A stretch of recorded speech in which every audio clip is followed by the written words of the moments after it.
हे भक्तों, जब जब पृथ्वी पर अधर्म बढ़ता है, जब मनुष्य अपने सच्चे स्वरूप को भूलकर मोहमाया में डूब जाता है, तब भगवान अपने किसी रूप में प्रकट होते हैं ताकि संसार को फिर से धर्म के मार्ग पर लाया जा सके।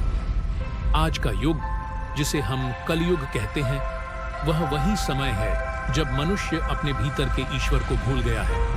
भगवान शिव, जो सदा से भोलेनाथ कहलाते हैं, जो हर उस आत्मा के निकट है जो प्रेम और सत्य के भाव से उनका स्मरण करता है, आज भी अपने भक्तों के हृदय में निवास करते हैं। परंतु कलयुग की धूल ने मानव के मन को इतना ढक दिया है कि उसे अब वह दिव्य प्रकाश दिखाई नहीं देता जो पहले उसकी आत्मा में चमकता था।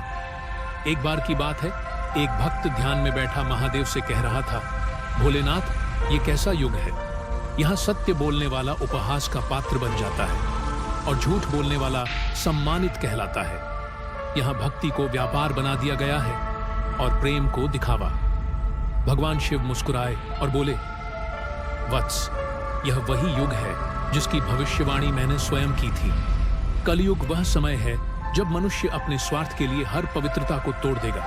परंतु याद रखो, इस अंधकार में भी अगर एक दीपक जलता है तो वह हजारों आत्माओं का मार्ग दिखा सकता है। भक्त ने कहा, पर प्रभु, जब हर ओर छल, कपट, लालच और द्वेष है, तब एक साधारण मनुष्य क्या करे, कैसे टिके इस संसार में। महादेव बोले, भक्त, जो संसार को बदलना चाहता है उसे पहले अपने भीतर के संसार को बदलना होता है। जब तुम अपने मन में सत्य का दीप जलाओगे तो झूठ तुम्हारे आसपास नहीं टिक पाएगा। जब तुम अपने कर्म को पूजा मानोगे तो भगवान स्वयं तुम्हारे कर्म में प्रकट होंगे। देखो भक्त, इस कलयुग में भक्ति कठिन नहीं, बस सच्चाई दुर्लभ हो गई है। लोग दिखावे में भक्ति करते हैं, पर भीतर क्रोध, ईर्ष्या और द्वेष से भरे रहते हैं।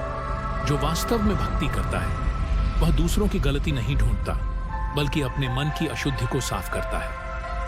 भक्त की आंखों से आंसू बहने लगे।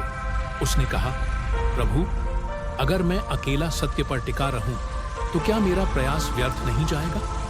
भोलेनाथ ने कहा, वत्स, ब्रह्मांड में कोई भी सच्चा प्रयास व्यर्थ नहीं जाता। एक छोटी सी बारिश की बूंद भी रेगिस्तान में जीवन का कारण बन जाती है। तुम बस अपने भाव को पवित्र रखो। जब तुम सत्य से जुड़ते हो तो मैं स्वयं तुम्हारे भीतर जागृत हो जाता हूं। भक्ति का अर्थ सिर्फ मंदिर जाना या फूल चढ़ाना नहीं है। भक्ति का अर्थ है अपने भीतर के भगवान को पहचानना, अपने कर्म को सच्चा बनाना। यह चिंता मत करो कि दुनिया कैसी है, तुम बस ऐसे बनो कि तुम्हें देखकर दुनिया बदलने का मन करे। भोलेनाथ की बातें सुनकर भक्त शांत हो गया। उसने पूछा, प्रभु, इस युग में अगर कोई सच्चा साधक बनना चाहे तो उसे कौन सा मार्ग अपनाना चाहिए। महादेव बोले, वत्स, इस युग में सबसे श्रेष्ठ मार्ग नाम स्मरण है। जब तुम मेरे नाम ओम नमः शिवाय का जप करते हो तो वह सिर्फ ध्वनि नहीं बल्कि शक्ति बन जाती है।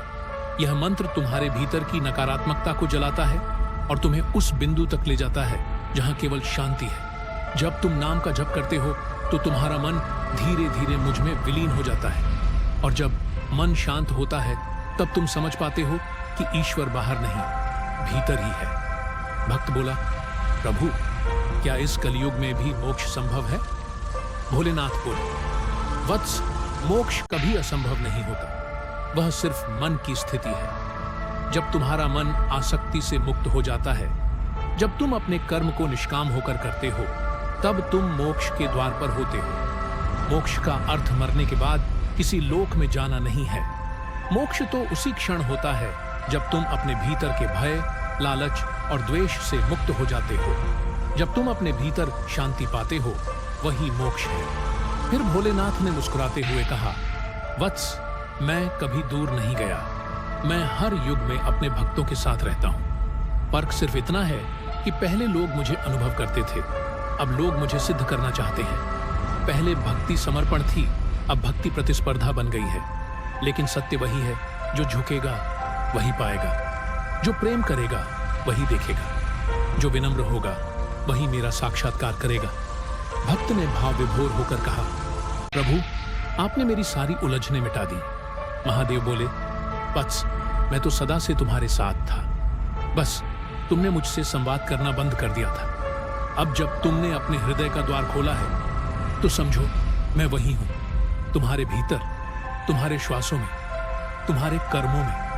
अब जब भी जीवन कठिन लगे तो याद रखना, हर पीड़ा, हर संकट, हर निराशा तुम्हें मजबूत बनाने के लिए आती है। मैं कभी किसी भक्त को उसके कर्म से अधिक दुख नहीं देता और न ही उसके विश्वास से कम फल देता हूं। बस श्रद्धा रखो और आगे बढ़ो। जब मन डगमगाए तो ओम नमः शिवाय का जप करो। यह मंत्र तुम्हारे भीतर शक्ति, शांति और साहस तीनों भर देगा। भक्त ने हाथ जोड़कर कहा, प्रभु, आज से मैं दिखावे की नहीं, सच्चे मन की भक्ति करूंगा।